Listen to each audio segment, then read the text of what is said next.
A very warm welcome to all of you. JC Tripura is proud to present Skillsprint 2025, a continuous learning initiative where every Sunday we learn, grow, and empower ourselves with new insights.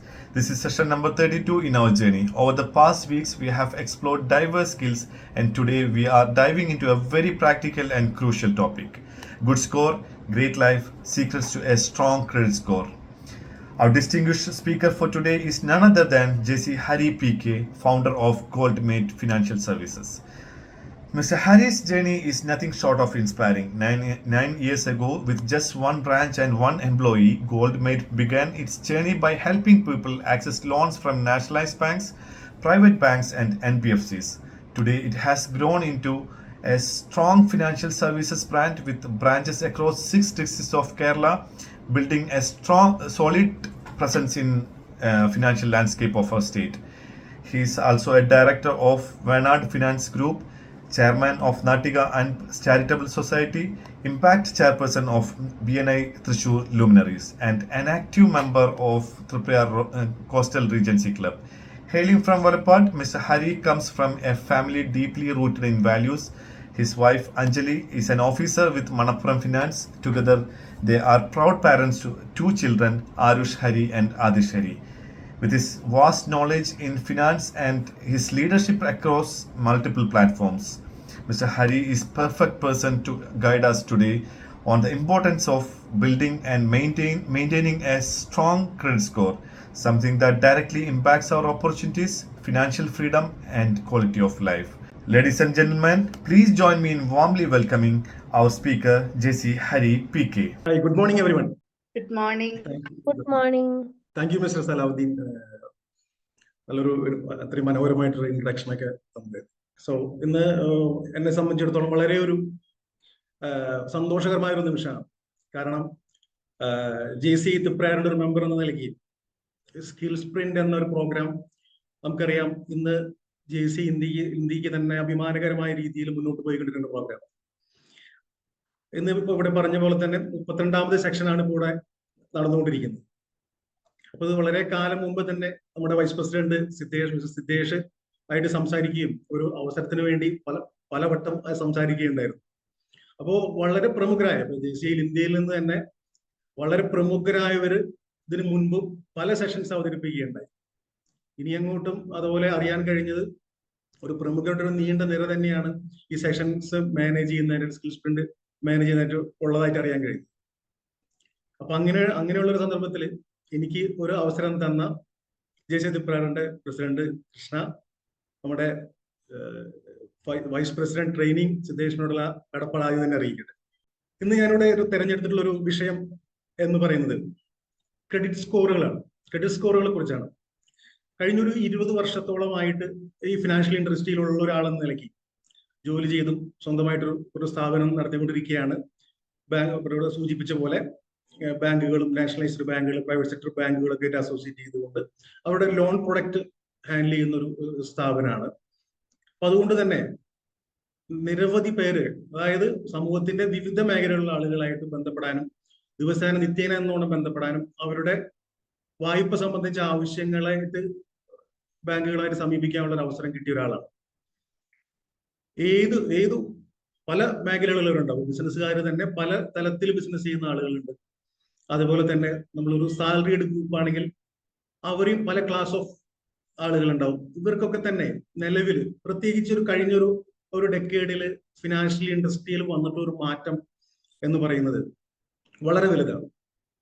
അപ്പൊ ഇതിന്റെ ഭാഗമായിട്ട് financial ബാങ്കിങ്ങുമായിട്ട് ബന്ധപ്പെട്ടവർക്ക് തീർച്ചയായിട്ടും അറിയാൻ കഴിയും, നമുക്കൊരു വായ്പയൊക്കെ അനുവദിച്ച് കിട്ടണമെന്നുണ്ടെങ്കിൽ ഇന്ന് നമ്മളുടെ ക്രെഡിറ്റ് സ്കോർ എന്ന് പറയുന്നത് വളരെ ഇമ്പോർട്ടൻ്റ് ആണ്. ഇന്ന് ക്രെഡിറ്റ് സ്കോർ എന്ന് പറയുന്നത് വായ്പയുമായി സംബന്ധിച്ച് മാത്രമല്ല, അതിൻ്റെ ഒരു സ്കോപ്പ് മറ്റു പല മേഖലകളിലേക്കും, അത് എംപ്ലോയ്മെന്റ് ബന്ധപ്പെട്ട കാര്യങ്ങൾക്കാവാം, അതേപോലെ തന്നെ മറ്റു ഇൻഷുറൻസ് മേഖലയിലേക്കാവാം. അങ്ങനെ പല മേഖലകളിലേക്കും ഇതിന്റെ സ്കോപ്പ് വ്യാപിച്ചുകൊണ്ടിരിക്കുകയാണ്. പലർക്കും ഈ സ്കോറുകളെ കുറിച്ച് അറിയാമെങ്കിലും ഏത് രീതിയിലാണ് നമ്മൾ ഈ സ്കോറുകൾ കാൽക്കുലേറ്റ് ചെയ്ത് നമ്മുടെ ഓരോ വ്യക്തികളുടെയും സ്കോറുകൾ കാൽക്കുലേറ്റ് ചെയ്ത് വിടുന്നത്, എങ്ങനെയാണ് ഈ ഫിനാൻഷ്യൽ റിപ്പോർട്ട് പ്രിപ്പയർ ചെയ്യുന്നതിനെ കുറിച്ച് ധാരണക്കുറവുള്ളതായിട്ട് എൻ്റെ ഒരു അനുഭവത്തിൽ തന്നെ, എൻ്റെ വ്യക്തിപരമായിട്ട് അനുഭവത്തിൽ തന്നെ പലരെയും നേരിട്ടുള്ള അനുഭവങ്ങൾ ഇരിക്കുന്നു. അപ്പൊ അതുകൊണ്ട് തന്നെ നമുക്ക് ഇന്നിവിടെ സംസാരിക്കാൻ ഉദ്ദേശിക്കുന്ന വിഷയം എന്ന് പറയുന്നത് എന്താണ് ക്രെഡിറ്റ് സ്കോറുകൾ എന്ന്. ക്രെഡിറ്റ് സ്കോറുകൾ എന്നല്ല എല്ലാവർക്കും ഒരു ധാരണ ഉണ്ടാവുമെങ്കിലും നമുക്ക് ക്രെഡിറ്റ് സ്കോറുകൾ എന്താണ്, എവിടെയാണ് ഇതിന്റെ ഒറിജിൻ, അതുപോലെ തന്നെ എങ്ങനെയാണ് ഇതിന്റെ സ്കോറുകൾ കാൽക്കുലേറ്റ് ചെയ്യപ്പെടുന്നത്, നമ്മളുടെ ഓരോരുത്തരുടെയും ജീവിതത്തിൽ എങ്ങനെയാണ് ഈ ക്രെഡിറ്റ് സ്കോറുകൾ എഫക്ട് ചെയ്യുന്നത്, അതേപോലെ ഇതിന്റെ എന്തൊക്കെ കാര്യങ്ങളാണ് നമ്മൾ നല്ലൊരു സ്കോർ മെയിൻറ്റെയിൻ ചെയ്യുന്നതിനും അല്ലെങ്കിൽ എന്തെങ്കിലും അത് കുറവുകൾ ഉണ്ടെങ്കിൽ എങ്ങനെ അത് ഇംപ്രൂവ് ചെയ്യാം എന്നതിനെ കുറിച്ചും ഇങ്ങനെയുള്ള കുറച്ച് വിഷയങ്ങളെ കുറിച്ച് വളരെ വാസ്റ്റ് ആയിട്ടുള്ള ഒരു സബ്ജക്റ്റ് ആണ് ക്രെഡിറ്റ് സ്കോർ എന്ന് പറയുന്നത്. അത് ഡെയിലി എന്നോണം ഇവോൾവ് ചെയ്തുകൊണ്ടിരിക്കുന്ന ഒരു മേഖലയിൽ കൂടിയാണ്. അപ്പൊ നമുക്ക് ഇതിന്റെ ഒരു പ്രാക്ടിക്കൽ സൈഡിലുള്ള കുറച്ച് വശങ്ങൾ നമുക്കൊന്ന് മനസ്സിലാക്കാം.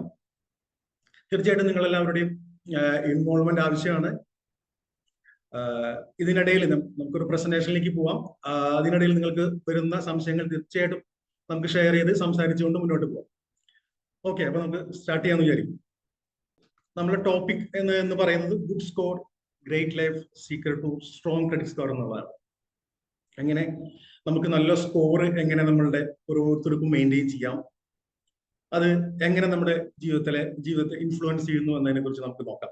ആദ്യമായിട്ട് നമുക്കറിയാം, ഇവിടെ ഇരിക്കുന്ന നമ്മൾ ഇന്ന് അറ്റൻഡ് ചെയ്യുന്ന ആളുകൾ ഉൾപ്പെടെ ബാങ്കുമായി ബന്ധപ്പെട്ട് ഒരു ബാങ്കിൽ ഏതെങ്കിലും തരത്തിലുള്ള ഒരു അക്കൗണ്ട് ഉള്ള ഒരു വ്യക്തിക്ക് എല്ലാവർക്കും തന്നെ ഒരു ക്രെഡിറ്റ് സ്കോർ ഉണ്ട് എന്നുള്ളതാണ്. അത് പലർക്കും ചിലപ്പോൾ അറിയാത്തൊരു കാര്യമായിരിക്കാം. അപ്പോൾ ബാങ്കുമായി ബന്ധപ്പെട്ട ഒരു വായ്പ എടുക്കണമെന്നൊന്നുമില്ല.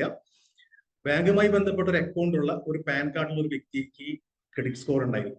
അപ്പൊ അതെങ്ങനെയാണ്, എന്താണ് ക്രെഡിറ്റ് സ്കോർ നമുക്ക് ആദ്യമായിട്ട് നോക്കാം. ക്രെഡിറ്റ് സ്കോർ എന്ന് പറയുന്നത് ഒരു വ്യക്തിയുടെ ലോൺ റീപേയ്മെന്റുമായി ബന്ധപ്പെട്ട് അല്ലെങ്കിൽ അവരുടെ ബോറോയിങ് കപ്പാസിറ്റി മനസ്സിലാക്കി തരുന്ന ഒരു സ്റ്റേറ്റ്മെന്റ് ആണ്.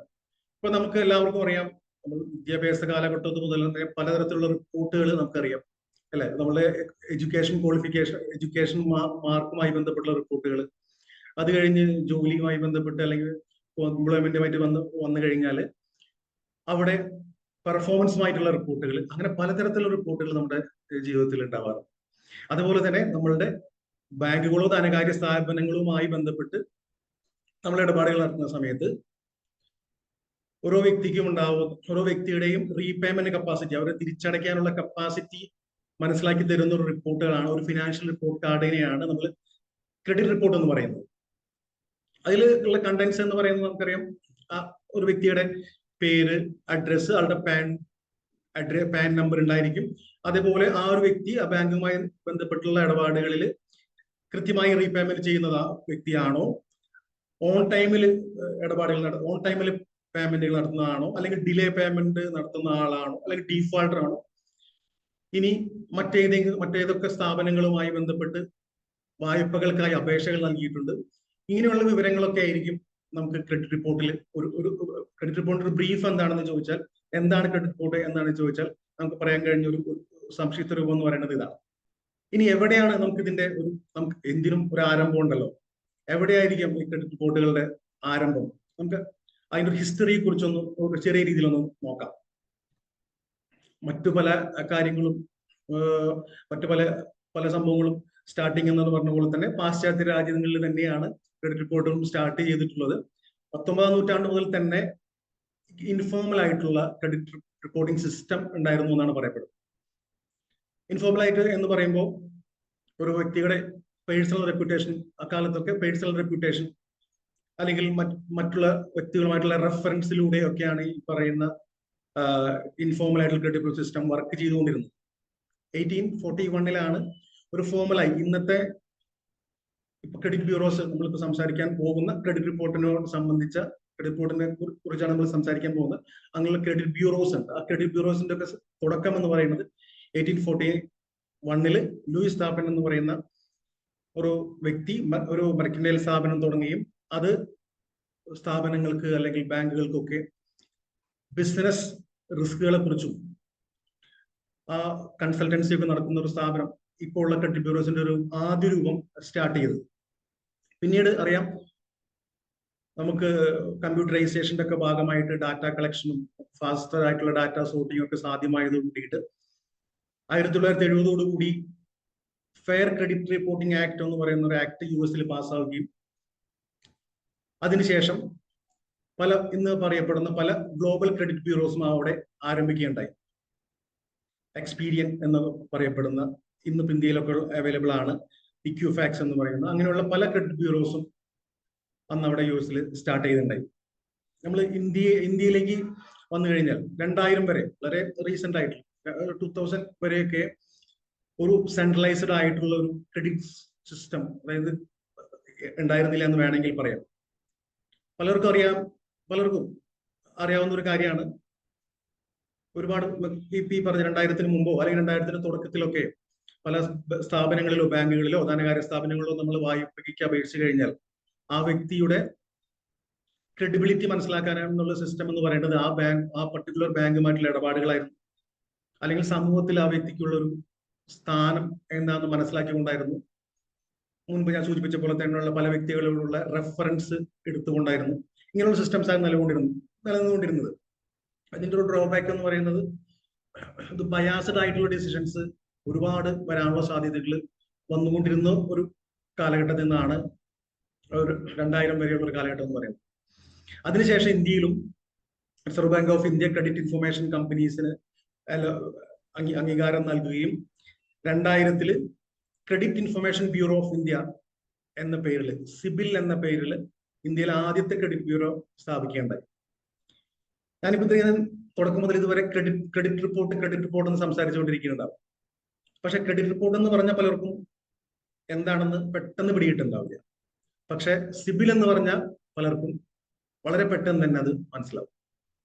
സിബിൽ എന്നാണ് ക്രെഡിറ്റ് റിപ്പോർട്ടിന്റെ പലരും സിബിൽ എന്ന രീതിയിലാണ്, സിബിൽ എന്ന കമ്പനിയുടെ നമ്മുടെ ഇന്ത്യയിലെ ആദ്യത്തെ ക്രെഡിറ്റ് ബ്യൂറോയുടെ പേരിലാണ് ഈ ക്രെഡിറ്റ് റിപ്പോർട്ട് എന്ന സിസ്റ്റം തന്നെ അറിയപ്പെടുന്നത്. 2004 കൂടി സിബില് ബാങ്കുകൾക്കും ധനകാര്യ സ്ഥാപനങ്ങൾക്കും ഡാറ്റകൾ പ്രൊവൈഡ് ചെയ്യാൻ ആരംഭിക്കുകയും 2005-2010 കാലഘട്ടത്തില് ബാങ്കുകൾ നടന്ന ഡിജിറ്റലൈസേഷന്റെ ഭാഗമായിട്ട് ആ ഒരു കാലഘട്ടത്തിൽ കൂടിയിട്ട് കൂടുതൽ ക്രെഡിറ്റ് ബ്യൂറോ കമ്പനികൾ ഇന്ത്യയിൽ നിലവിൽ വരികയുണ്ടായി. 2010 കൂടി ഒരു credit information companies act reserve bank പാസ്സാക്കിയതോടുകൂടി ഇന്റർനാഷണൽ കമ്പനികളായ എക്സ്പീരിയൻ 2010 ഇന്ത്യയിൽ സ്റ്റാർട്ട് ചെയ്യുന്നു.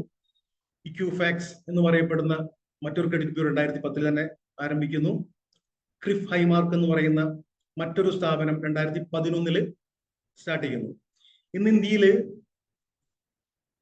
ഈ പറയുന്ന 4 ക്രെഡിറ്റ് ബ്യൂറോസ് ആണ് നിലവിലുള്ളത്. സിബിൽ, ഇക്യുഫാക്സ്, എക്സ്പീരിയൻ, അതേപോലെ ക്രിഫ് ഹൈമാർക്ക് എന്ന് പറയപ്പെടുന്ന 4 ക്രെഡിറ്റ് ബ്യൂറോസ് ആണ് ഇന്ത്യയിൽ നിലവിലുള്ളത്.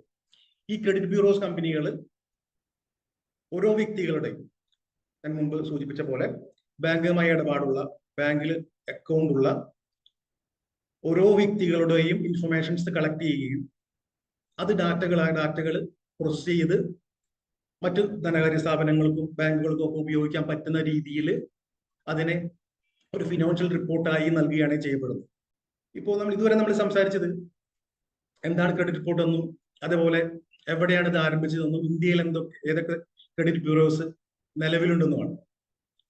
ഇനി നമുക്ക് എന്തൊക്കെയാണ് ഇതിന്റെ ഒരു നമ്മളുടെ ലൈഫിൽ, നിത്യജീവിതത്തിൽ എന്താണ് ഇതിന്റെ പ്രാധാന്യമെന്ന് ഞാൻ കുറച്ച് ലാസ്റ്റ് സ്ലൈഡിൽ സൂചിപ്പിക്കുകയുണ്ടായി. മുൻകാലഘട്ടത്തില് വ്യക്തികളുടെയും എന്താണ് ഫിനാൻഷ്യൽ ഐഡന്റിറ്റി എന്ന് ചോദിച്ചാൽ ആ ഏതെങ്കിലും ഒരു പർട്ടിക്കുലർ ധനകാര്യ സ്ഥാപനമായോ ബാങ്കുമായുള്ള ഇടപാടുകളുടെ അടിസ്ഥാനത്തിൽ മാത്രമാണ് അയാളുടെ ഒരു ഫിനാൻഷ്യൽ ഐഡന്റിറ്റി അളക്കാനുള്ള ഒരു ടൂൾ ഉണ്ടായിരുന്നത്. പക്ഷെ ഇന്ന് ഈ ക്രെഡിറ്റ് റിപ്പോർട്ടുകൾ നിലവിൽ വന്നതോട് കൂടിയിട്ട് നമുക്ക് ഓരോ വ്യക്തിക്കും അവരുടെ ഫിനാൻഷ്യൽ ഐഡന്റിറ്റി വ്യക്തമാക്കി മനസ്സിലാക്കി കൊടുക്കാനുള്ള ഒരു ടൂളായിട്ട് ഈ ക്രെഡിറ്റ് റിപ്പോർട്ടുകൾ ഉപയോഗപ്പെടുന്നുണ്ട്. ഏറ്റവും കൂടുതൽ വിപ്ലവകരമായിട്ടുള്ള ഒരു മാറ്റം നടന്ന ഒരു മേഖല എന്ന് പറയുന്നത് ബാങ്കുകൾക്കും ധനകാര്യ സ്ഥാപനങ്ങൾക്കൊക്കെയാണ്. ബാങ്കുകളും ധനകാര്യ സ്ഥാപനങ്ങളൊക്കെ തന്നെ ലോണുകൾ അപ്രൂവ് ചെയ്യാനായിട്ട് മറ്റുള്ള വായ്പ സംബന്ധമായിട്ടുള്ള മറ്റു സൗകര്യങ്ങൾക്കൊക്കെ വേണ്ടി തന്നെ ഈ ഡാറ്റകൾ ക്രെഡിറ്റ് റിപ്പോർട്ടുകൾ ഉപയോഗിക്കാൻ തുടങ്ങിയോട് കൂടിയിട്ട് അതിനൊരു ആക്യുറസി, അൺബയാസ്ഡ് ആയിട്ട് ബാങ്കുകൾക്കും ധനകാര്യ സ്ഥാപനങ്ങൾക്കും വായ്പകൾ നൽകാനുള്ള ഒരു സാഹചര്യം വന്നുള്ളതാണ്. അതുകൂടാതെ ഞാൻ സൂചിപ്പിച്ചു, ഇത് ധനകാര്യ മേഖല എന്നത് വിട്ടുകൊണ്ട് ഇന്ന് പല സ്ഥാപനങ്ങളും എംപ്ലോയ്മെന്റ് നൽകുന്നതിന് പോലും അവരുടെ ഫിനാൻഷ്യൽ ഐഡന്റിറ്റി മനസ്സിലാക്കി, ക്രെഡിറ്റ് റിപ്പോർട്ടുകൾ ഉപയോഗിച്ചുകൊണ്ട് അതിന്റെ ഫിനാൻഷ്യൽ ഐഡന്റിറ്റി മനസ്സിലാക്കിക്കൊണ്ടാണ് എംപ്ലോയ്മെന്റ് പോലും നൽകുന്നത്. ഇപ്പൊ റീസെന്റ് ആയിട്ട് എനിക്ക് പോലും ഒരു അനുഭവം ഉണ്ടായി. ഒരു ടെമ്പററി പോസ്റ്റിന് ഒരു ബാങ്ക്, ഒരു അറ്റൻഡർ പോസ്റ്റിന് ഒരു വ്യക്തിക്ക് ഒരു അപ്ലിക്കേഷൻ വേക്കൻസി വന്നപ്പോൾ എനിക്കൊരു അപ്ലിക്കേഷൻ കൊടുക്കാൻ അവസരം ഉണ്ടായത്, പരിചയത്തിലുള്ള ഒരു സുഹൃത്തിന് വേണ്ടിയിട്ട്. അപ്പോൾ അദ്ദേഹത്തിന്റെ ബാക്കി എല്ലാ കണ്ടീഷൻസും ഒരു ഓക്കെ ആയിരുന്നു, നമ്മൾ സെലക്ട് ചെയ്തു. പക്ഷെ അവസാന ഘട്ടത്തിൽ അദ്ദേഹത്തിന് ആ ജോലി ലഭിക്കാതിരുന്നത് അദ്ദേഹത്തിന്റെ ക്രെഡിറ്റ് റിപ്പോർട്ടിലുള്ള ഡീഫാൾട്ടർ ആയിരുന്നു അദ്ദേഹം എന്നൊരു കാരണം കൊണ്ടാണ്. അപ്പോൾ ഒരു ടെമ്പററി ഒരു അറ്റൻഡർ പോസ്റ്റിന് പോലും ഇന്ന് പല ബാങ്കുകളും ധനകാര്യ സ്ഥാപനങ്ങളും ഒക്കെ നമുക്ക് ഫിനാൻഷ്യൽ റിപ്പോർട്ട് വെരിഫൈ ചെയ്ത്, ക്രെഡിറ്റ് റിപ്പോർട്ട് വെരിഫൈ ചെയ്തതിന് ശേഷം മാത്രമാണ് എംപ്ലോയ്മെന്റുകൾ പോലും നൽകുന്നത്. അങ്ങനത്തെ ഒരു സ്റ്റേജിലേക്കാണ്, അങ്ങനെ അതിന്റെ വ്യാപ്തി എന്ന് പറയുന്നത് പല മേഖലകളിലേക്കും വന്നുകൊണ്ടിരിക്കുകയാണ്. അടുത്തതാണ് നമുക്ക് വായ്പകൾ എടുക്കുന്ന സമയത്ത് മികച്ച ഇൻട്രസ്റ്റ് റേറ്റ് ലഭിക്കുന്നതിനായിട്ട് നമ്മൾ ഏത് മേഖലയിൽ ജോലി ചെയ്യുകയോ ബിസിനസ് ചെയ്യുന്ന ആളുകളാണെങ്കിലും, എത്ര സാമ്പത്തികമായി ഉയരത്തിൽ നിൽക്കുന്ന ഒരാളാണെങ്കിൽ ശരി, എത്രമാത്രം അസറ്റ് ബാങ്കുകൾക്ക് സെക്യൂരിറ്റി ആയിട്ട് നൽകാമെന്ന് പറഞ്ഞാലും നിങ്ങൾ ഇന്ന് നിലവിലെ സിസ്റ്റം അനുസരിച്ച് ഈ ക്രെഡിറ്റ് സ്കോറുകൾക്ക് അനുസരിച്ചാണ് ഇൻട്രസ്റ്റ് റേറ്റുകൾ പോലും ഫിക്സ് ചെയ്യപ്പെടുന്നത്. അപ്പോ ആ രീതിയിലേക്ക് ഈ ക്രെഡിറ്റ് സ്കോറുകൾ ഓരോ വ്യക്തിയുടെയും ഇൻഫ്ലുവൻസ് ചെയ്യപ്പെടുന്നുണ്ടെന്ന് അർത്ഥം. അതുകൂടാതെ തന്നെയാണ് നമുക്ക് ഓരോരുത്തർക്കും പലരും പലതരത്തിലുള്ള ഫ്രോഡുകൾ നമ്മൾ ഇപ്പൊ നിത്യജീവിതത്തിൽ അറിയാം. ഇപ്പൊ പലപ്പോഴും ഒരു വ്യക്തി അറിയാതെ തന്നെ ആ വ്യക്തിയുടെ പേരിൽ വായ്പ മറ്റു പലരും എടുത്തതായിട്ട് വരാം. ഇങ്ങനെയൊക്കെ പലതരത്തിലുള്ള ഫ്രോഡുകൾ നടന്നുകൊണ്ടിരിക്കുന്നുണ്ട്. ഇങ്ങനെയുള്ള കാര്യങ്ങളൊക്കെ വരുമ്പോൾ നമുക്ക് ടൈമിലി അറിയാനും ടൈമിലി ആക്ഷൻ എടുക്കാനും ഒക്കെ ക്രെഡിറ്റ് റിപ്പോർട്ടുകൾ നമ്മളെ സഹായിക്കും. റൈറ്റ്. അപ്പൊ അതേപോലെ തന്നെ ആണ് നമ്മുടെ ഫിനാൻഷ്യൽ ഗ്രോത്തിനായിട്ട് നമ്മൾ കൃത്യമായിട്ട് ഒരു ഡിസിപ്ലിൻഡ് ആയിട്ട് പോകുന്ന സമയത്ത് ഈ ഫിനാൻഷ്യൽ കൃത്യമായ കുറഞ്ഞ പലിശ നിരക്കിൽ വായ്പകൾ ലഭിക്കാനും അതേപോലെ തന്നെ ഉയർന്ന തുക ലഭിക്കാനും ഒക്കെ നമ്മൾ ഫിനാൻഷ്യൽ ഡിസിപ്ലിൻ പാലിക്കുന്നതുകൊണ്ട് തന്നെ നമുക്ക് ഫിനാൻഷ്യൽ ഗ്രോത്തിന് ഇത് വളരെയധികം സഹായിക്കും എന്നുള്ളതാണ്. അതുപോലെ തന്നെ നമ്മുടെ ഒരു വ്യക്തിയെ സംബന്ധിച്ചിടത്തോളം അവരുടെ ക്രെഡിറ്റ് വർത്തനസ്, ആ ഒരു വ്യക്തിയുടെ ഫിനാൻഷ്യൽ പൊസിഷൻ സൂചിപ്പിക്കാനായിട്ട് വളരെയധികം ഈ ക്രെഡിറ്റ് സ്കോറുകൾ നമ്മളെ സഹായിക്കാറുണ്ട്. ഈ ക്രെഡിറ്റ് സ്കോർ എന്ന് പറയുന്നത് ഒരു 3 ഡിജിറ്റ് നമ്പറാണ്. പലർക്കും അറിയാമായിരിക്കും. 300 തുടങ്ങി 900 അവസാനിക്കുന്ന 300 to 900 ഇൻ ബിറ്റ്വീൻ ഉള്ള ഒരു സ്കോറാണ് ക്രെഡിറ്റ് സ്കോർ എന്ന് പറയുന്നത്. ഈ സ്കോറിന്റെ ഓരോ സ്ലാബ് സിസ്റ്റം ഉണ്ട്. ആ സിസ്റ്റം നമുക്ക് വരുന്ന സ്ലൈഡുകൾ മനസ്സിലാക്കാം. ആ സ്ലാബ് സിസ്റ്റം അനുസരിച്ചിട്ടാണ് ബാങ്കുകൾ ഓരോ വ്യക്തികൾക്കും ഏത് ഇൻട്രസ്റ്റ് റേറ്റിൽ വായ്പകൾ നൽകണം, അതുമല്ലെങ്കിൽ ആൾ വായ്പകൾക്ക് എലിജിബിൾ ആണോ എന്നൊക്കെ നിർണ്ണയിക്കപ്പെടുന്നത് ഈ പറഞ്ഞ സ്കോറുകളുടെ അടിസ്ഥാനപ്പെടുത്തിയാണ്. ഇത് ഓൾറെഡി ഇതിന്റെ ഒരു ഡീറ്റെയിൽ നമ്മളിപ്പോൾ സംസാരിച്ച് കഴിഞ്ഞൊരു ഏരിയ ആണ്. ആരൊക്കെയാണ് ഇത് ഉപയോഗിക്കുന്നതെന്നുള്ളത് പറഞ്ഞു. ബാങ്കുകളും NBFCകളും ഒക്കെ തന്നെയാണ് ഏറ്റവും കൂടുതലായും ഉപയോഗിക്കപ്പെടുന്നത്. ഇന്ന് ബാങ്കുകൾ NBFCകൾ വിട്ട് നമ്മളുടെ നാട്ടിലുള്ള കോപ്പറേറ്റീവ് സൊസൈറ്റികൾ ഉൾപ്പെടെ, മുൻകാലങ്ങളിൽ കോപ്പറേറ്റീവ് സൊസൈറ്റികളോ അല്ലെങ്കിൽ അങ്ങനെയുള്ള സ്ഥാപനങ്ങളൊന്നും ഈ ക്രെഡിറ്റ് സ്കോറിന്റെ അടിസ്ഥാനപ്പെടുത്തിയല്ല വായ്പകൾ നൽകിക്കൊണ്ടിരുന്നത്, ബാങ്കുകൾ മാത്രമായിരുന്നു. ആ ബാങ്കുകൾ വിട്ട് NBFCകൾ എന്നതിന് എല്ലാ NBFCകളും തന്നെ ഉപയോഗിക്കാൻ തുടങ്ങി. ഇന്ന് കോപ്പറേറ്റീവ് സൊസൈറ്റികളിൽ പോലും നിങ്ങളുടെ ക്രെഡിറ്റ് സ്കോർ ഇവാലുവേറ്റ് ചെയ്തതിന് ശേഷം മാത്രമാണ് വായ്പകൾ നൽകിക്കൊണ്ടിരിക്കുന്നത്. അടുത്തൊരു മേഖലയാണ് ലാൻഡ് ലോഡ്സ് എന്ന് പറയുന്നത്. ഇന്ന് പല ടെനൻസും സിറ്റികളിലൊക്കെ പല ടെനൻസും അവരുടെ പല ലാൻഡ് ലോഡ്സ് അവരുടെ ബിൽഡിങ്സ് റെന്റിന് കൊടുക്കുന്നതിന് മുമ്പ് ആ വ്യക്തിയുടെ ഫിനാൻഷ്യൽ പൊസിഷൻ മനസ്സിലാക്കിക്കൊണ്ടാണ് ഇന്ന് റെന്റിന് പോലും ആളുകൾ റെന്റ് ഔട്ട് ചെയ്തുകൊണ്ടിരിക്കുന്നത്. ആ ഒരു ഏരിയയിലും ഉപയോഗിക്കപ്പെടുന്നുണ്ട്. എംപ്ലോയിയുടെ കാര്യം ഞാൻ പറഞ്ഞു, നേരത്തെ സൂചിപ്പിച്ചു. എംപ്ലോയി പല സ്ഥാപനങ്ങളും, പല വലിയ കോർപ്പറേറ്റ് സ്ഥാപനങ്ങളും ഇന്ന് അവരുടെ ക്രെഡിറ്റ് സ്കോർ ചെക്ക് ചെയ്തതിന് ശേഷം മാത്രമാണ് അവർക്ക് എംപ്ലോയ്മെന്റ് നൽകിക്കൊണ്ടിരിക്കുന്നത്. അടുത്താണ് ഇൻഷുറൻസ് കമ്പനീസ് എന്ന് പറയുന്നത്. ഇൻഷുറൻസ് കമ്പനീസ് വലിയ സമ്മേഷേർഡുള്ള പോളിസികൾ ഇഷ്യൂ ചെയ്യുന്ന സമയത്ത് 1 കോടിയാവാം, 5 കോടിയാവും, അങ്ങനെ വലിയ സംബന്ധിച്ചിട്ടുള്ള പോളിസികൾ ഇഷ്യൂ ചെയ്യുന്നതിന് മുമ്പ് ആ വ്യക്തിയുടെ ക്രെഡിറ്റ് സ്കോറിനെ കുറിച്ച് കൃത്യമായി മനസ്സിലാക്കി ആള് ഫിനാൻഷ്യൽ സ്റ്റേബിൾ ആണോ, ഫിനാൻഷ്യലി ആള് ഇത്രയും വാല്യൂ ഉള്ള പോളിസി എടുക്കാൻ എലിജിബിൾ ആണോ എന്ന് വെരിഫൈ ചെയ്തതിന് ശേഷം, അതായത് ഹെൽത്ത് കണ്ടീഷൻസ് ചെക്ക് ചെയ്ത് പോളിസി ഇഷ്യൂ ചെയ്യാന്നൊക്കെ കേട്ടിട്ടുണ്ടായിരിക്കും. ആ ഹെൽത്ത് കണ്ടീഷൻസ് മാത്രമല്ല, ഇതേപോലുള്ള നമ്മളുടെ ഫിനാൻഷ്യൽ സ്റ്റെബിലിറ്റിയും കൂടി മനസ്സിലാക്കിയതിന് ശേഷമാണ് ഇന്ന് വലിയ പോളിസികൾ പോലും ഇൻഷുറൻസ് കമ്പനികൾ ഇഷ്യൂ ചെയ്യുന്നത്. അതേപോലെ ഇന്ന് പതുക്കെ പതുക്കെ പല യൂട്ടിലിറ്റി സർവീസുകൾ, അതായത് മൊബൈൽ കോർപ്പറേറ്റ് കണക്ഷൻ ആയിട്ട് മൊബൈൽ എടുക്കുന്ന സമയത്താവും, ബ്രോഡ്ബാൻഡ് കണക്ഷൻസ് എടുക്കുന്ന സമയത്താവും, ഇങ്ങനെയുള്ള മേഖലകളിലേക്ക് കൂടി ഇതിന്റെ ഒരു ഉപയോഗം വ്യാപിച്ചു കൊണ്ടിരിക്കുന്ന ഒരു കാലഘട്ടത്തിലാണ് നമ്മൾ കടന്നുപോയിക്കൊണ്ടിരിക്കുന്നത്.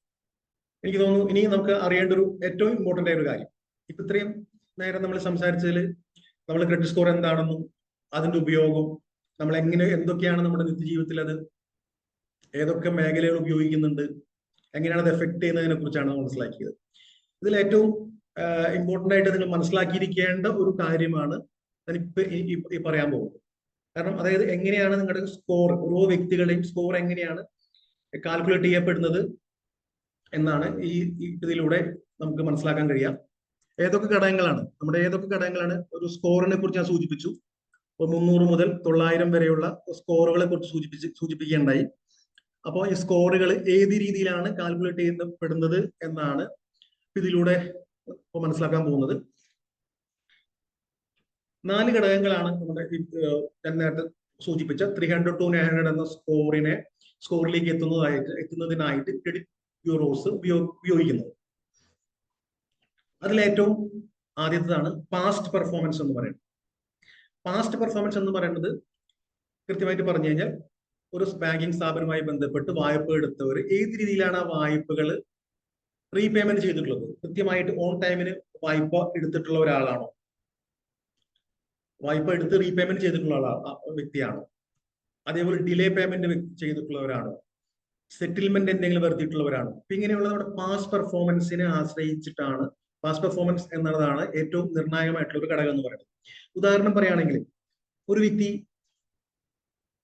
ഒരു പേഴ്സണൽ ലോൺ, ഒരു ക്രെഡിറ്റ് കാർഡ് എടുത്തിട്ടുണ്ട്, അത് കൃത്യമായിട്ട് ആള് റീപേ ചെയ്ത് പോകുന്നുണ്ട്. ഒന്നുണ്ടെങ്കിൽ ആളുടെ പാസ്റ്റ് പെർഫോമൻസ് എന്ന് പറയുന്നത് ഒരു ട്രസ്റ്റ് മീൻസ് സ്ഥാപനങ്ങൾക്ക് വിശ്വാസം നൽകുന്നതാണ്. അതുകൊണ്ട് തന്നെ ആളുടെ പാസ്റ്റ് പെർഫോമൻസ് ആൾക്ക് ഉയർന്ന സ്കോർ നേടാൻ സഹായിക്കുന്ന ഒരു ഘടകമാണ്.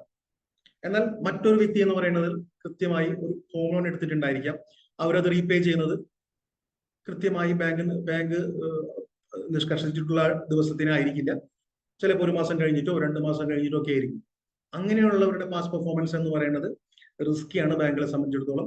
അത് അവരുടെ ക്രെഡിറ്റ് സ്കോറിനെ നെഗറ്റീവായി ബാധിക്കുന്ന ഒരു ഘടകമാണ്. അടുത്തതാണ് ക്രെഡിറ്റ് സ്കോർ എന്ന് പറയുന്നത്, credit mix and duration. Credit mix എന്ന് പറയും. പ്രത്യേകിച്ച് ഇന്നത്തെ കാലത്ത് നിരവധി ലോൺ പ്രൊഡക്റ്റുകൾ ഇന്ന് മാർക്കറ്റുകളിൽ അവൈലബിൾ ആണ്. എന്ന് പറയുമ്പോൾ നമുക്ക് സെക്യൂരിറ്റി ഒന്നും ഇല്ലാതെ തന്നെ, യാതൊരു സെക്യൂരിറ്റി ഒന്നും ഇല്ലാതെ ബാങ്കുകൾ വായ്പകൾ നൽകുന്നുണ്ട്. അത് പേഴ്സണൽ ലോണുകളായിട്ടാവാം, ക്രെഡിറ്റ് കാർഡുകളായിട്ടാവാം, അങ്ങനെയുള്ള സെക്യൂരിറ്റി ഒന്നും ഇല്ലാത്ത ലോണുകൾ.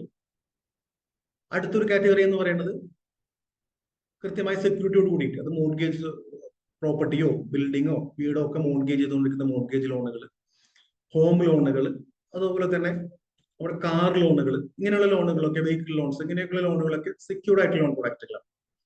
അപ്പോൾ ഈ ഏത് രീതിയിലുള്ള വായ്പയാണ് ഒരു വ്യക്തി കൂടുതലായിട്ട് എടുത്തിട്ടുള്ളത് എന്നുള്ളത് അവരുടെ ക്രെഡിറ്റ് സ്കോറിനെ നിർണ്ണയിക്കുന്ന ഒരു പ്രധാന ഘടകങ്ങളിൽ ഒന്നാണ്. പേഴ്സണൽ ലോൺ, ഒരു വ്യക്തി ഒരു പേഴ്സണൽ ലോൺ അല്ലെങ്കിൽ ഒരു ക്രെഡിറ്റ് കാർഡ് മാത്രം എടുത്തിട്ടുള്ളെങ്കിൽ ആളെ സംബന്ധിച്ചിടത്തോളം ക്രെഡിറ്റ് ബ്യൂറോസിന്റെ ഒരു കാഴ്ചപ്പാടിൽ അവർ കുറച്ച് റിസ്കി കാറ്റഗറിയാണ്. നേരെ മറിച്ച് അവരൊരു പേഴ്സണൽ ലോൺ, ഒരു ഹോം ലോണും എടുത്തിട്ടുള്ള ഒരു വ്യക്തിയാണെങ്കിൽ, അതും ലോങ് ഡ്യൂറേഷൻ, പ്രത്യേകിച്ച് ഹോം ലോണുകളൊക്കെ ആകുമ്പോൾ ലോങ് ഡ്യൂറേഷൻ ആയിരിക്കും. അപ്പോൾ കൂടുതൽ കാലാവധിക്കുള്ള ലോണുകളൊക്കെ ആകുമ്പോൾ സ്റ്റേബിൾ ആയിരിക്കും, സെക്യൂർഡ് ആണ്.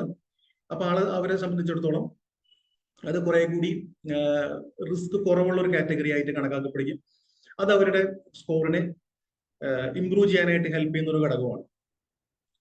അടുത്താണ് ലിവറേജ് എന്ന് പറയുന്നത്. ലിവറേജ് കൊണ്ട് ഉദ്ദേശിക്കുന്നത് നിങ്ങൾക്ക് എളുപ്പത്തിൽ മനസ്സിലാവുന്ന രീതിയിൽ പറഞ്ഞു കഴിഞ്ഞാൽ, ഇപ്പോൾ ക്രെഡിറ്റ് കാർഡുകൾ, അതേപോലെ തന്നെ ബിസിനസ്സുകാരാണെങ്കിൽ ഓവർ ഡ്രാഫ്റ്റുകളൊക്കെ എടുക്കുന്ന സമയത്ത് ഒരു ലിമിറ്റ് ബാങ്കുകൾ സെറ്റ് ചെയ്യും. ഈ ലിമിറ്റ് ഇപ്പോൾ ഒരു ക്രെഡിറ്റ് കാർഡിന് 1 ലക്ഷമാണ് ലിമിറ്റ് എങ്കിൽ അതിൽ ഐഡിയൽ ആയിട്ട് ആ ലിമിറ്റിന്റെ ഒരു 30% വരെയൊക്കെ യൂസ് ചെയ്ത് അത് നെക്സ്റ്റ് ബിൽ സർക്കിൾ റീപേയ്മെന്റ് പോകുന്ന ഒരു വ്യക്തിയാണെങ്കിൽ വളരെ ആളുടെ സ്കോർ ഉയർന്ന രീതിയിലേക്ക് സ്കോർ നേടാനുള്ള ഒരു സാഹചര്യമാണ് അങ്ങനെ ഒരു കണ്ടീഷൻ എന്ന് പറയുന്നത്. മറ്റൊരു സിനാരിയോ എന്ന് പറയുന്നത് ഒരു ലക്ഷം ക്രെഡിറ്റ് കാർഡ് എടുത്തൊരു വ്യക്തി അത് 90% യൂസ് ചെയ്ത് കഴിഞ്ഞാൽ അദ്ദേഹം മാക്സിമം ലിവറേജിലാണ്. അപ്പൊ അദ്ദേഹത്തെ ഹൈ റിസ്ക് കാറ്റഗറിയിൽ പെടുത്തുകയും അദ്ദേഹത്തെ ആ സ്കോർ കുറഞ്ഞു വരാനുള്ള ഒരു ട്രെൻഡ് അദ്ദേഹത്തിന്റെ സ്കോറിൽ നമുക്ക് കാണാനായിട്ട് സാധിക്കും. അതാണ് ലിവറേജ് കൊണ്ട് ഉദ്ദേശിക്കുന്നത്. ക്രെഡിറ്റ് എൻക്വയറി ഫ്രീക്വൻസി എന്ന് പറയും.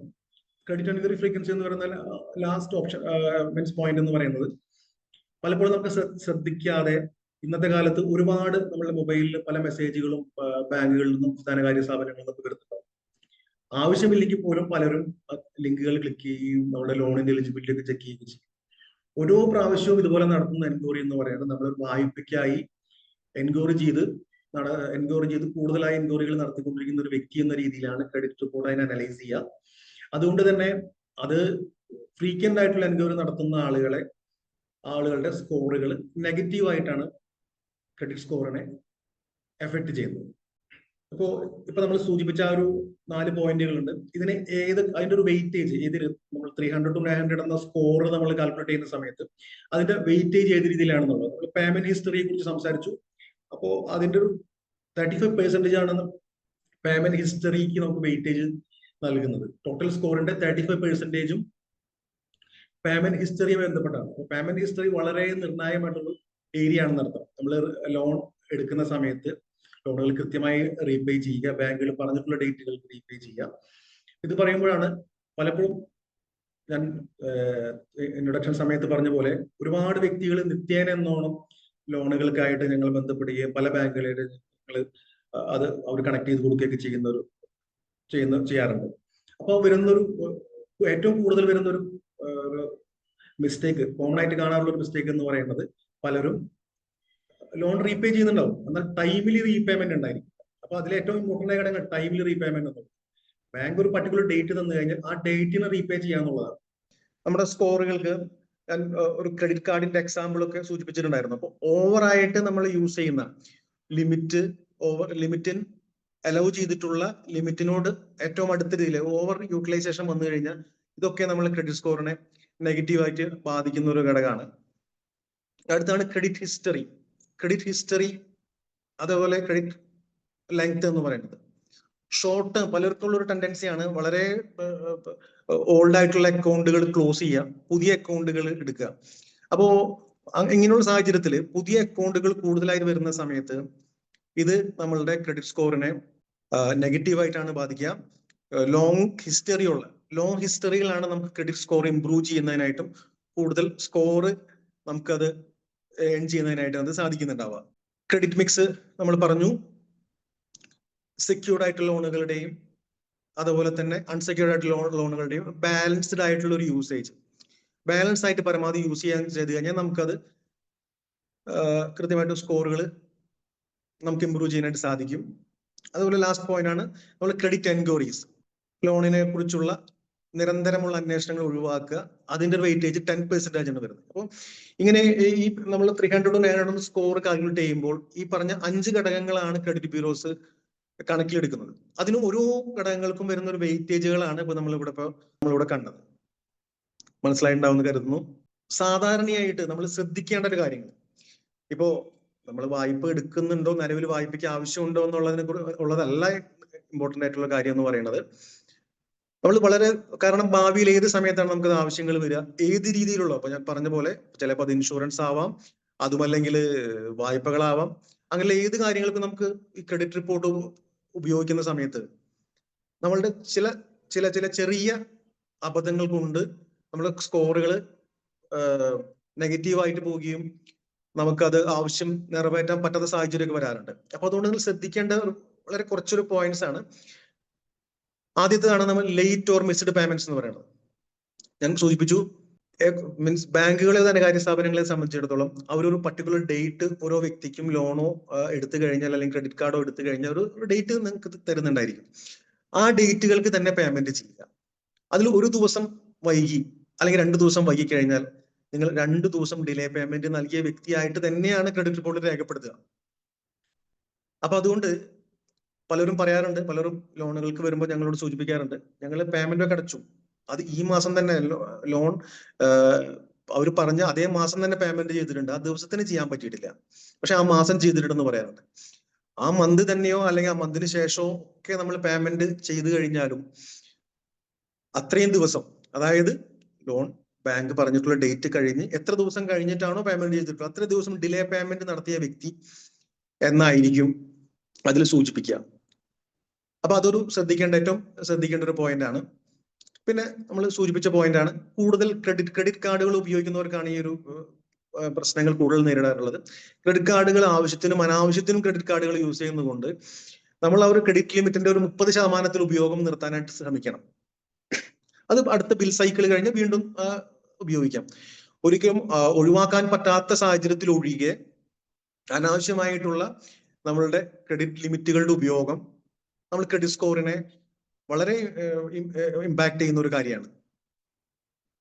അതുപോലെ തന്നെയാണ് മൾട്ടിപ്പിൾ ലോൺ എൻക്വയറീസ്. പലപ്പോഴും അത് ഞാൻ സൂചിപ്പിച്ച തന്നെയാണ്, പലർക്കും അനാവശ്യമായിട്ട് എൻക്വയറികൾ നടത്തുക, ലോൺ എൻക്വയറികൾ നടത്തുക, ഒരേ സമയം പല സ്ഥാപനങ്ങളിൽ എൻക്വയറി നടത്തുക.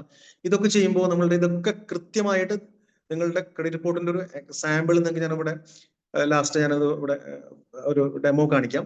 അതിൽ അറിയാൻ കഴിയും ഓരോ ബാങ്കിലും നിങ്ങൾ എൻക്വയറികൾ നടത്തുന്ന സമയത്ത് കൃത്യമായിട്ട് ഏതൊക്കെ ബാങ്കിൽ ഏതൊക്കെ സമയത്ത് നിങ്ങൾ എൻക്വയറികൾ നടത്തിയിട്ടുണ്ടെന്നുള്ളത് അതിൽ ഡീറ്റെയിൽ ആയിട്ട് കാണിക്കും. അതൊരിക്കലും ആ ഹിസ്റ്ററി അതിൽ നിന്ന് നമുക്കത് ഡിലീറ്റ് ചെയ്ത് കളയാനായിട്ട് സാധിക്കില്ല. അപ്പൊ അതുകൊണ്ട് എൻക്വയറികൾ നടത്തുന്ന പോലും വളരെയധികം ശ്രദ്ധിക്കുക. അടുത്തതാണ് വളരെ അൺഹെൽത്തി ആയിട്ടുള്ള ക്രെഡിറ്റ് മിക്സുകൾ. അതായത് പലപ്പോഴും പലർക്കും സംഭവിക്കുന്ന ഒരു മിസ്റ്റേക്ക് എന്ന് പറയുന്നത്, പലരും അവർക്ക് ലോൺ എടുക്കുന്ന സമയത്ത് ഈടായിട്ട് നൽകാൻ പ്രോപ്പർട്ടിയോ അങ്ങനെയുള്ള അസറ്റുകൾ ഉണ്ടായിരിക്കും. എങ്കിലും ആ അസറ്റുകളൊന്നും നൽകാതെ തന്നെ അൺസെക്യൂർഡ് ആയിട്ട്, സെക്യൂരിറ്റി ഒന്നും ഇല്ലാതെ ലോൺ എടുക്കാനാണ് പലരും ഇപ്പോഴത്തെ ഒരു ട്രെൻഡ് എന്ന് പറയുന്നത്.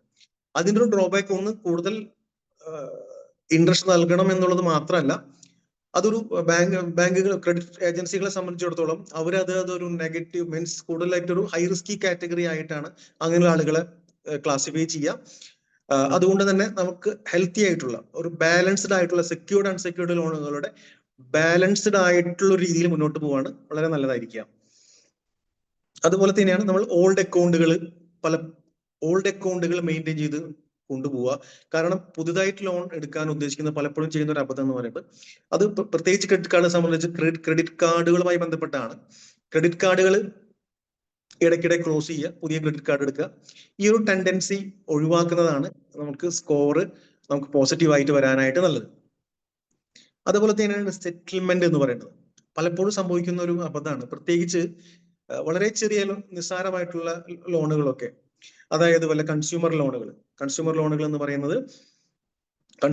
പറയുമ്പോൾ വല്ല മൊബൈലോ അല്ലെങ്കിൽ വീട്ടുപകരണങ്ങളൊക്കെ വാങ്ങുന്നതിനായിട്ട് ചെറിയ ചെറിയ ലോൺ എടുക്കുന്ന വ്യക്തികളുണ്ട്.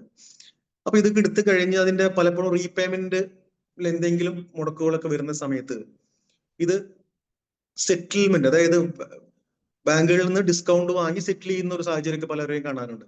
ഇതുകൊണ്ടുണ്ടാവുന്ന ഒരു ദോഷം എന്ന് പറയുന്നത്, ആ സെറ്റിൽ ചെയ്യുന്ന അടയ്ക്കാത്ത ബാലൻസ് തുകയെ ബാങ്ക് അവർക്ക് കിട്ടാക്കടമായിട്ട് പ്രഖ്യാപിക്കുകയും ആ തുക ചിലപ്പോൾ അത് വലിയ ഒരു നിസ്സാര എമൗണ്ട് ആയിരിക്കും, 500 രൂപയായിരിക്കാം, 100 രൂപയൊക്കെ അങ്ങനെയുള്ളവരെ കാണാറുണ്ട്. അങ്ങനെ അത് കിട്ടാക്കട കാണിക്കുകയും ക്രെഡിറ്റ് ബ്യൂറോസ് അവരെ ബാങ്ക് ഡീഫാൾട്ടർ ആയിട്ട് പ്രഖ്യാപിച്ച കസ്റ്റമർ ആയിട്ട് രേഖപ്പെടുത്തുകയും പിന്നീട് എന്തെങ്കിലും ആവശ്യങ്ങൾക്ക് ബാങ്കുകളെ സമീപിക്കുന്ന സമയത്ത് പല ബാങ്കുകളും 2 വർഷം 5 വർഷം വരെ ഇങ്ങനെയുള്ള വ്യക്തികൾക്ക് വായ്പ അനുവദിക്കില്ല. അപ്പോൾ ഇങ്ങനെയുള്ള കാര്യങ്ങളൊക്കെ വളരെയധികം ശ്രദ്ധിക്കേണ്ട ചില പോയിന്റുകളാണ്. ഈ ഒരു സ്ലൈഡിൽ നിങ്ങൾക്ക് കാണാൻ കഴിയും, ഇപ്പോൾ ആക്ച്വൽ ഒരു ഇൻട്രസ്റ്റ് റേറ്റ് എന്ന് പറയുന്നില്ല. ഇതിൽ ഒരു ലെഫ്റ്റ് കോർണറിലുള്ള കോളം ശ്രദ്ധിച്ചാൽ അറിയാം, അതിൽ സ്കോറുകളുടെ ഒരു സ്ലാബ് കാണാം. അതായത് 500 to 649, 650 to 699, 700 to 749, അങ്ങനെ ഹൈ മീൻസ് മോർ ദാൻ 750, ഇങ്ങനെയുള്ള ഒരു സ്ലാബുകൾ കാണാൻ സാധിക്കും. ഈ സ്ലാബുകളിൽ അതിനനുസരിച്ചായിട്ട് നെക്സ്റ്റ് കോളത്തിൽ ഇൻട്രസ്റ്റ് റേറ്റും നിങ്ങൾക്ക് കാണാം. അതായത് നിങ്ങൾ ഇൻട്രസ്റ്റ് റേറ്റുകൾ നിശ്ചയിക്കുന്നത്, ഇന്ന് ബാങ്കുകൾ ഇൻട്രസ്റ്റ് റേറ്റ് നിശ്ചയിക്കുന്നത് ഇതേപോലുള്ള സ്കോറുകളുടെ അടിസ്ഥാനത്തിലാണെന്ന് അർത്ഥം. അപ്പോ പലപ്പോഴും ഞാൻ സൂചിപ്പിച്ചതാണ്, ഏത് ഇൻകം കാറ്റഗറി ഉള്ള ആളാണെങ്കിലും ഇന്ന് ഇതേ രീതിയിൽ സ്കോറുകൾ കൂടുന്നതനുസരിച്ച് ഇൻട്രസ്റ്റ് റേറ്റ് കുറയുന്നതും സ്കോറുകൾ കുറയുന്നതനുസരിച്ച് ഇൻട്രസ്റ്റ് റേറ്റ് കുറയുന്നതും വല്ലാതെ താഴെ സ്കോർ ഉള്ളവർക്ക് ലോണുകൾ ലഭിക്കാതെ വരുന്നതുമായിട്ടുള്ള സാഹചര്യമുണ്ട്. അപ്പൊ അതുകൊണ്ട് നമ്മൾ സൂചിപ്പിച്ച പോലെ മികച്ച സ്കോർ നമ്മൾ മെയിൻറ്റെയിൻ ചെയ്യേണ്ടത് നമ്മുടെ ഫിനാൻഷ്യൽ ഫ്രീഡത്തിനും അതേപോലെ തന്നെ ഫിനാൻഷ്യൽ ഗ്രോത്തിനും വളരെ അത്യാവശ്യമായിട്ടുള്ള ഒരു കാര്യമാണ്. ഇത് ഇവിടെ ഞാൻ പറഞ്ഞു, ഇതാണ് ഒരു ക്രെഡിറ്റ്, പലർക്കും അറിയാവുന്നതായിരിക്കും, എങ്കിലും ഒരു ക്രെഡിറ്റ് റിപ്പോർട്ടിന്റെ ഒരു മാതൃകയാണ്. ഇതൊരു സിബിൽ എന്ന് പറയുന്ന ക്രെഡിറ്റ് ബ്യൂറോ എന്ന് അവൈലബിൾ ഒരു വ്യക്തിയുടെ ഒരു ക്രെഡിറ്റ് സ്കോറിന്റെ ഒരു മാതൃകയാണ്. ഇപ്പൊ ഇതിൽ കാണാം, ഒരു സ്കോർ നിങ്ങൾക്ക് കാണാൻ സാധിക്കും എന്ന് വിചാരിക്കുന്നു. ആ വ്യക്തിയുടെ അഡ്രസ് ഉണ്ടായിരിക്കാം, അഡ്രസ് പോർഷൻ കാണുന്നുണ്ട്, പാൻ നമ്പർ കാണിച്ചിട്ടുണ്ട്, താഴെ ഒരു ക്രെഡിറ്റ് വിഷൻ സ്കോർ എന്നൊരു സ്കോർ വരുന്നുണ്ട്. അപ്പൊ അതിൽ കാണുന്ന സ്കോർ എന്ന് പേഴ്സണൽ സ്കോർ ആണ്. അപ്പൊ മുൻപ് നമ്മൾ ക്രെഡിറ്റ് വിഷൻ സ്കോർ കണ്ടു, ഇപ്പൊ വന്നത് പേഴ്സണൽ സ്കോർ കണ്ടു. ഇതിപ്പോ ഏറ്റവും അടുത്ത കാലത്ത് വന്ന ഒരു അപ്ഡേഷൻ ആണ്. അതായത് പേഴ്സണൽ സ്കോർ എന്ന് പറയുന്നത് നമ്മളിപ്പോ മുൻപ് ഇത്രയും സമയം ഡിസ്കസ് ചെയ്ത ആ പേയ്മെന്റ് ഹിസ്റ്ററി, ലിവറേജ്, ഡ്യൂറേഷൻ, അങ്ങനെ ക്രെഡിറ്റ് മിക്സ്, ഇങ്ങനെയുള്ള ഒരു വ്യക്തിയുടെ പല ആ ഘടകങ്ങളൊക്കെ ആശ്രയിച്ചുകൊണ്ട് ഈ വ്യക്തിക്ക് ഹിസ്റ്ററി, അതായത് പ്രീവിയസ് ഹിസ്റ്ററി അനുസരിച്ച് ആ വ്യക്തിയെ സംബന്ധിച്ചിടത്തോളം 731 എന്ന സ്കോർ ഉണ്ട്. റിസർവ് ആയിട്ടുള്ള സ്കോറാണ്. ഇത് ഹിസ്റ്റോറിക്കൽ ഡാറ്റ ഉപയോഗിച്ചുകൊണ്ട് ഈ ക്രെഡിറ്റ് ബ്യൂറോ നൽകുന്ന ഒരു ഡാറ്റയാണ് പേഴ്സണൽ സ്കോർ എന്ന് പറയുന്നത്. എന്നാൽ ആദ്യം കണ്ട സ്ലൈഡിൽ കാണാം 7 ആളുടെ സ്കോർ എന്ന് പറയുന്നത് 709 ആയിരുന്നു. അതായത് personal score 731, credit vision score 709 ഉണ്ട്. അപ്പൊ എന്താണ് ഈ രണ്ട് സ്കോറുകളും തമ്മിലുള്ള വ്യത്യാസം എന്ന് പറയുന്നത്? ഇപ്പൊ ഞാൻ പറഞ്ഞ പോലെ ഇപ്പൊ വന്ന അപ്ഡേഷൻ എന്ന് പറയുന്നത് അത് ഫ്യൂച്ചറിസ്റ്റിക് ആയിട്ട്, അതായത് ഇപ്പൊ നിലവിലുള്ള ഡാറ്റ അനുസരിച്ചിട്ട് അദ്ദേഹത്തിന് 731 സ്കോർ ഉണ്ട്. എന്നാൽ ഫ്യൂച്ചർ അനലൈസ് ചെയ്യുന്ന സമയത്ത്, അവൈലബിൾ ആയ ഡാറ്റ വെച്ചിട്ട് ഫ്യൂച്ചർ അനലൈസ് ചെയ്യുന്ന സമയത്ത് അദ്ദേഹത്തിന് കുറച്ച് റിസ്കി കാറ്റഗറിയിൽ പെട്ടതാണ്. ഭാവിയിൽ അദ്ദേഹം ഒരു ഡിഫാൾട്ടർ ആവാനുള്ള ഒരു സാധ്യതയുണ്ട് എന്നുള്ളതാണ് ഈ റിപ്പോർട്ട് പ്രകാരം ബാങ്കുകൾക്ക് അല്ലെങ്കിൽ ലോൺ നൽകുന്ന സ്ഥാപനങ്ങൾക്ക് മനസ്സിലാക്കാനായിട്ട് കഴിയാം. അപ്പൊ ആ രീതിയിൽ ഇപ്പോൾ ഹിസ്റ്റോറിക്കൽ ഡാറ്റ അനലൈസ് ചെയ്ത് അവരുടെ നിലവിലുള്ള ഫിനാൻഷ്യൽ പൊസിഷൻ മാത്രമല്ല, ഫ്യൂച്ചറിൽ അവർ ഫിനാൻഷ്യലി ഒരു സ്ട്രെസ് വരാൻ സാധ്യത ഉള്ളവരാണോ അല്ലേ എന്ന് കൂടി അനലൈസ് ചെയ്ത്, ഇന്നിപ്പോ AI ടൂളുകളൊക്കെ ഉപയോഗിച്ചുകൊണ്ട് അനലൈസ് ചെയ്തിട്ട് ഇന്ന് ധനകാര്യ സ്ഥാപനങ്ങൾക്ക് ക്രെഡിറ്റ് ബ്യൂറോസ് റിപ്പോർട്ടുകൾ നൽകുന്നുണ്ട്. അപ്പോ അത്രയും അഡ്വാൻസ്ഡ് ആയിട്ടാണ് ഇപ്പോ പോയിക്കൊണ്ടിരിക്കുന്നതെന്ന് അർത്ഥം. ആവശ്യമായിട്ട് വരില്ല. നമുക്ക് അതിന്റെ ലാസ്റ്റ് സ്ലൈഡ് നോക്കാം. അതിൽ കാണാം ക്രെഡിറ്റ് എൻക്വയറികളെ കുറിച്ച്, ഏതൊക്കെ സ്ഥാപനങ്ങളിൽ നിന്ന് ഒരു എൻക്വയറികൾ നടത്തിയിട്ടുണ്ടെന്നതിനെ കുറിച്ചത് അതിൽ കാണാൻ സാധിക്കും.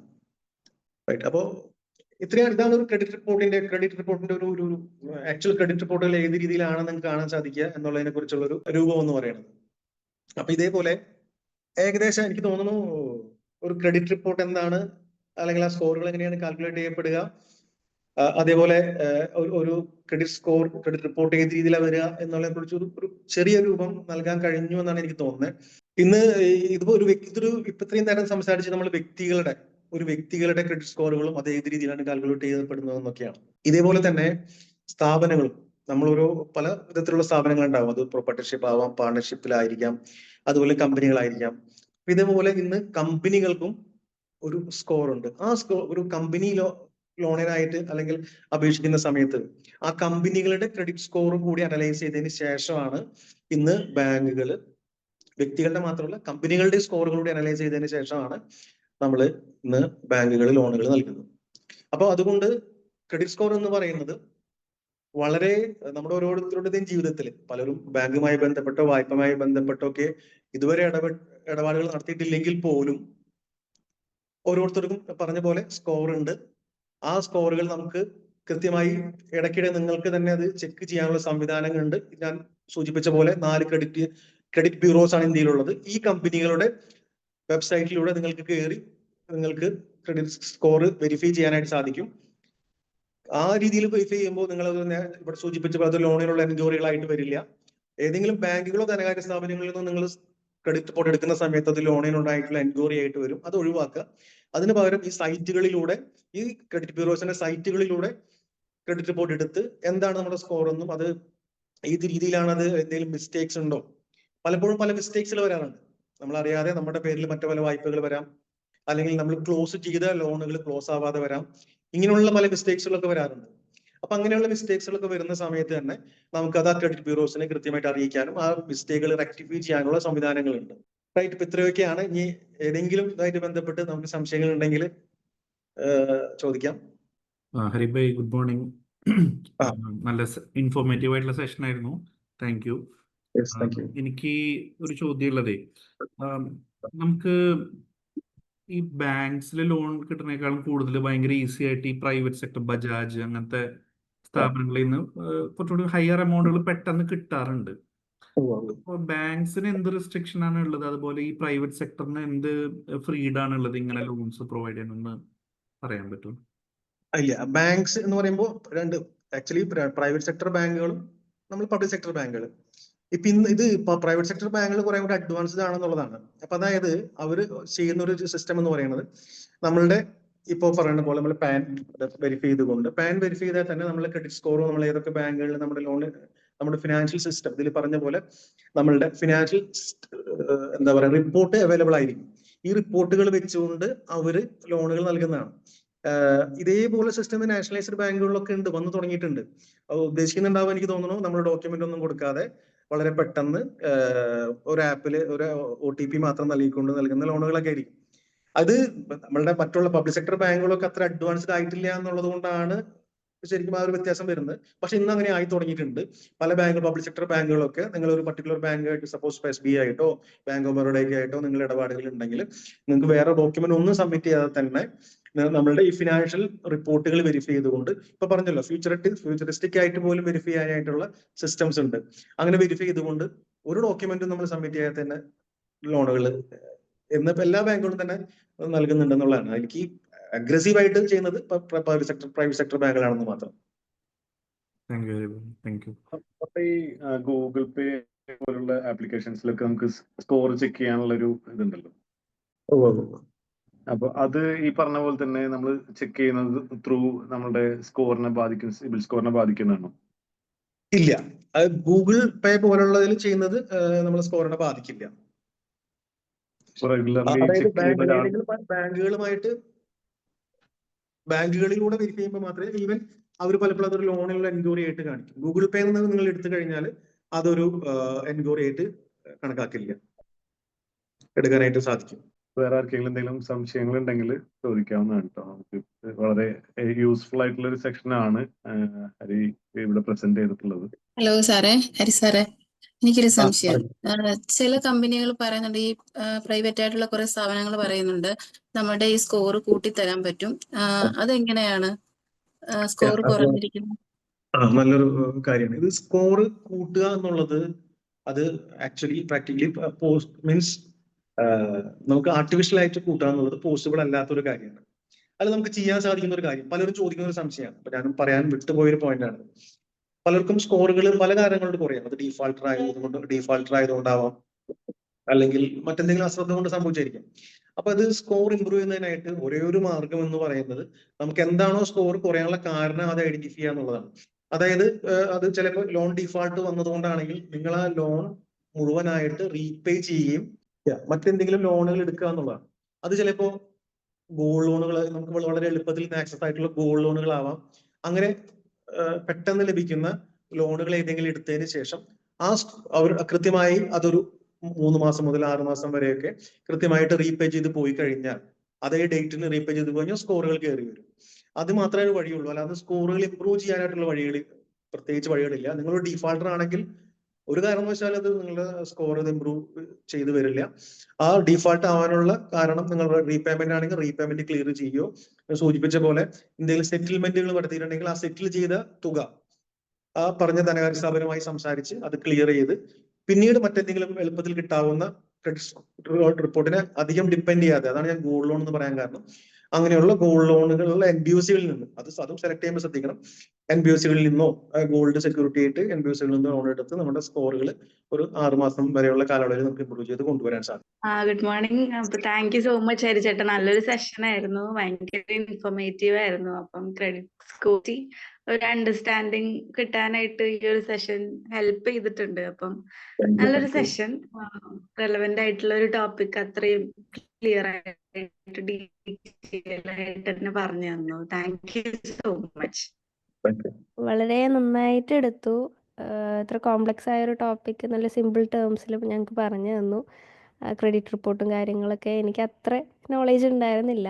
പല കാര്യങ്ങളും എനിക്കൊരു പുതിയ അറിവായിരുന്നു. അപ്പോൾ അതിനെ പറഞ്ഞു തന്നതിന് thank you so much. Thank you Krishna. നന്നായിരുന്നു കേട്ടോ, നല്ലൊരു ഇൻഫർമേഷൻ ആയിരുന്നു. നമ്മൾ കുറേ കാര്യങ്ങൾ അറിയാമെങ്കിലും അതിന് കറക്റ്റായിട്ടൊന്ന് പറഞ്ഞു തന്നു. പിന്നെ സലാഹുദ്ദീൻ ചോദിച്ച പോലെ എൻ്റെ അമ്മയുടെ എപ്പോഴും ഉള്ളൊരു കാര്യമാണ് ഇതിൽ പോയി ബാലൻസ് ഇതുണ്ട്, സിബിൽ ഇതെല്ലാം നോക്കുന്ന ഒരു രീതിയുണ്ട് ഗൂഗിൾ പേയിൽ. അപ്പോൾ അത് കറക്റ്റായിട്ട് പറഞ്ഞു തന്നു, കുഴപ്പമില്ല എന്നുള്ളത്. നന്നായിരുന്നു കേട്ടോ, നല്ല ക്ലാസ് ഇതായിരുന്നു. Thank you. ഒരു ഡൗട്ട് ഉള്ളത്, ഇപ്പോ ബാങ്കുകൾ ചെക്ക് ചെയ്യുന്നത് സിബില് മാത്രമാണോ അതോ ട്രാക്കും കൂടിയാണോ?